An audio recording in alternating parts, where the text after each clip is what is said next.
안녕하세요. 뉴스반장입니다. 5일 KBS가 이동관 방송통신위원장 후보자에 대한 중요한 단독 뉴스를 보도했습니다. 그러고 보면 참 비리도 범죄 의혹도 이처럼 많은 공직자가 있나 싶은데요. 윤석열 대통령과 쌍벽을 이루는 모습이 역시 그 대통령의 그 관료 같습니다. MB정부 당시 언론 장악을 위한 가진 짓을 마다하지 않았던 그는 최근 공개된 국가정보원 자료에서 사실상 언론 장악을 주도한 책임자로 드러났는데요. 이런 그가 10년 만에 다시 돌아온 겁니다. 어디 이것뿐인가요? 개인사도 화려하기만 한데요. 아들의 학폭 논란, 부인의 인사청탁 논란, 여기에 부동산 시세 차익을 노린 투기로 25억 원의 차익을 챙긴 사실까지 또 드러났는데요. 이만하면 본인이 자진해서 관둬야 맞는 거죠. 대체 이런 자가 무슨 공직입니까? 아무리 대한민국이 검찰 독재 공화국 판이라지만 재활용도 불가능한 폐기 처분 대상자를 다시 기용한다는 게 말이 되는 걸까요? 더 얼마나 쏟아져 나와야 이 짓을 멈출까요? 이동관 방송통신위원장 후보자가 4년 전 재건축 아파트를 팔아서 25억 원 가량의 양도 차익을 거뒀는데요. 그중 8억 원으로 부인 명의의 대출금을 갚은 것으로 확인됐습니다. 그런데 전문가들의 말에 따르면 이게 부부간의 증여에 해당하기 때문에 증여세를 냈어야 한다고 지적하고 있는데요. 이에 이 후보자 부부는 납부를 하지 않았고 증여가 아닌 것으로 판단했다는 취지의 입장을 밝혔습니다. 왜 그걸 본인들이 결정하는 거죠? 소득이 있는 곳에는 세금이 반드시 존재한다는 사실을 몰랐단 말인가요? 그것도 불로소득이 있는 곳에 말이죠. 이동관 후보자는 서울 서초구 잠원동의 한 아파트를 2001년에 매입해 5년 정도 거주하다 그 후로 세를 주고 2019년 재건축 직후에 31억 9천만 원에 매도했습니다. 그래서 약 25억 원의 차익을 남겼는데요. 이 아파트는 이 후보자가 지분 99%를 보유하고 있었기 때문에 아내 지분 1%를 빼곤 매도 금액 대부분이 이동관 후보자의 돈이었습니다. 그런데 이 후보자가 집을 팔고 한 달여 뒤 이 집을 담보로 이 후보자 아내 명의로 빌렸던 은행 대출 8억 원이 모두 상환됐는데요. 아파트를 팔고 받은 이 후보자의 돈으로 아내의 대출금을 대신 갚은 겁니다. 이 후보자의 아내는 별도 소득이 없는 주부였고 당시 상속받은 재산도 없었는데요. 이에 복수의 세무 전문가들은 이건 부부간의 증여라고 봐야 한다고 지적했습니다. 한 세무과 교수는 KBS와의 인터뷰에서 채무자의 직업, 연령, 소득, 재산 상태 등으로 볼 때 어렵죠. 왜냐하면 이 사람 배우자는 아무것도 소득이 없는데라고 꼬집었는데요. 부부간 증여는 6억 원대까지는 세금이 면제되지만 그 이상의 금액에 대해선 당연히 증여세를 내야 합니다. 또 한 세무 전문가는 이 후보자의 부인이 내야 할 증여세와 가산세를 포함해 약 5천만 원이라고 추정했는데요. 증여세와 관련된 KBS 질의에 대해 이 후보자 측은 외부 활동 등으로 바쁜 자신을 대신해 아내가 대출 과정을 진행했고 자신은 담보를 제공한 것이라고 밝혔습니다. 또 생활 공동체인 부부간의 일상적인 경제 활동이어서 증여세 납부 대상이 아닌 것으로 판단했다고 해명했는데요. 그러나 전문가들은 이 후보자 측의 해명을 문구 그대로 해석한다면 금융실명법 위반 소지가 있다고 짚었습니다.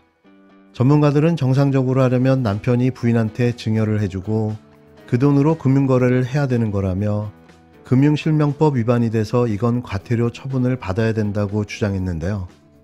이에 이동관 후보자 측은 자신이 담보를 제공해 아내 명의로 대출을 받은 것이어서 금융실명법 위반은 아니라고 본다는 입장을 재차 밝히고 있습니다.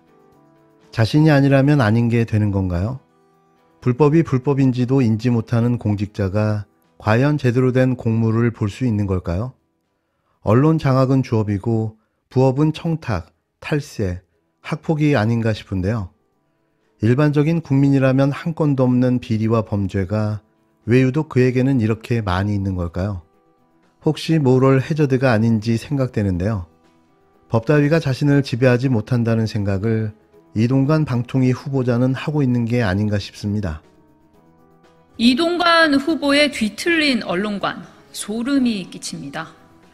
이동관 방송통신위원장 후보자가 언론의 영역은 객관적이고 공정한 진실을 전달하는 것이라고 강변했습니다. 실로 기가 막힙니다. 티끌만큼의 부끄러움도 찾아볼 수 없는 이동관 후보자의 뻔뻔함에 할 말을 잃을 지경입니다.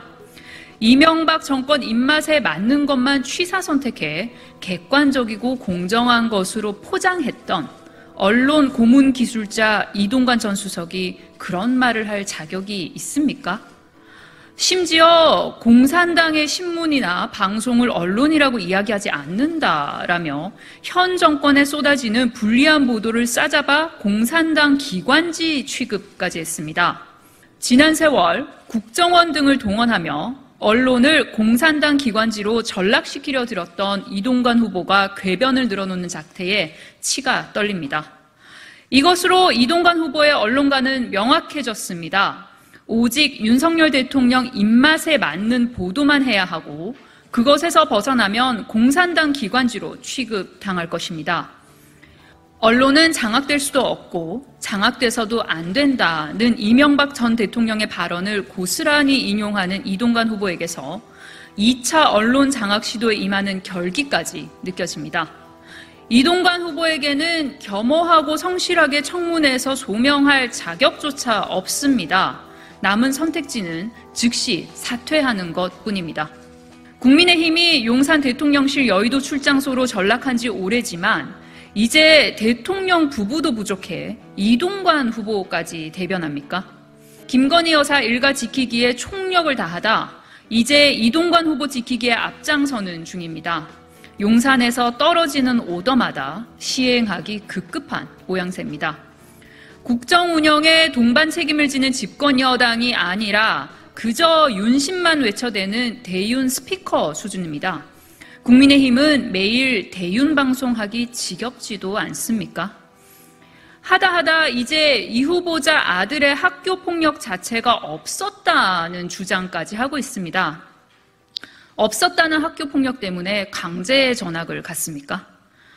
총선 승리를 위해 방송장악위원장 이동관 후보가 그렇게 간절합니까? 있는 사실조차 날조하지는 맙시다. 그게 상식입니다. 언론 탄압은 전 정부가 더했다는 억지 주장은 어이가 없어 웃음도 나오지 않습니다. 전 정부에서 대통령 전용기를 못한 기자가 있었습니까? 아니면 언론사를 압수수색했습니까? 오히려 이동관 후보의 MB표 언론장악 잔혹사를 기억하는 이들이 여전합니다. 국민의힘은 전매 특허 남 탓을 좀 멈추십시오. 윤석열 정권은 언론 고문 기술자 이동관 지명 강행으로 방송사 무릎을 꿇리겠다는 뜻을 이제라도 꺾으십시오. 사실상 총선 전 공영방송 사장 물갈이라도 해보겠다는 것 아닙니까? 공영방송을 정권의 나팔수로 삼겠다는 윤 대통령의 속내를 이미 국민께서는 다 알고 계십니다. 더불어민주당은 정부 여당의 방송 장악 음모를 저지하고 국민의 공영방송을 지켜낼 것입니다.